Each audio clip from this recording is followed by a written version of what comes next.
Slovenija, eto, prekrasna je južnoslavijanska strana, izobiljuje raznoobraznim prirodnim krasotami, zahvatajućim duh. Nesmotrena na svoju najboljšuju teritoriju, Slovenija bogata raznoobraznim landšaftami od gornjih veršin do prekrasnih ozera i zeljonih dolin. V tom roljike mi budem počerknut neskoliko najbolje vpečatljajućih prirodnih krasot Sloveniji. Ozero Bled, один iz najbolje uznajomih simbolov Sloveniji.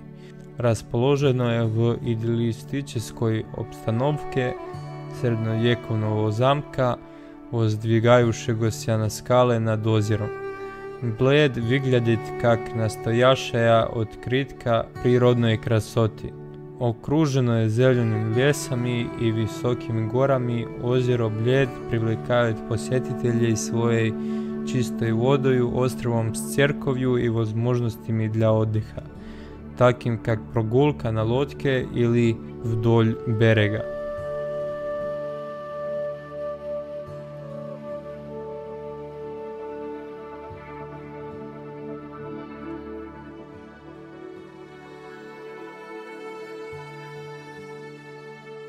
Triglavski nacionalni park расположен в Алпах, рай для любителей горного туризма и природы.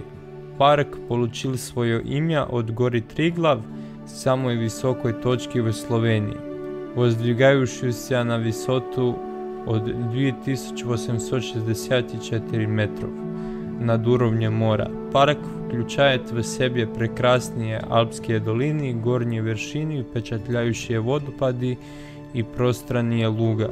Здесь вы можете исследовать множество троп для пеших прогулок, горного туризма и велосипедных прогулок, наслаждаясь нетронутой природой и впечатляющим видом. Постоянская пещера – одна из самых больших и известных пещер в мире, которая привлекает миллионы посетителей каждый год.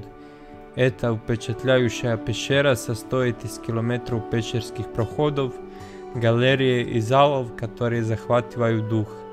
Посетители могут исследовать пещеру, перемещаясь на поезде, а затем продолжить пешком под руководством опытных гидов. Помимо впечатляющих скал, сталактитов и сталагмитов, в пещере можно увидеть уникальные пещерные организмы, такие как человеческая рыбка. Река Соча – прекрасная горная река, протекающая по западной части Словении. Известная своим невероятно глубоким цветом, Соча является популярным местом для активного отдыха, такого как кайкинг, рафтинг или просто отдых на берегу. Окруженная горными вершинами и зелеными долинами, река Соча предлагает прекрасные пейзажи и возможность наслаждаться нетронутой природой.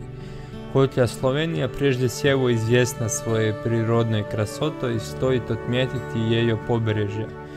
Город Пиран, расположенный на побережье Адриатического моря, впечатляет посетителей своим средневековым обликом, узкими улочками и живописными площадями. Гуляя по набережной, вы можете наслаждаться прекрасным видом на море.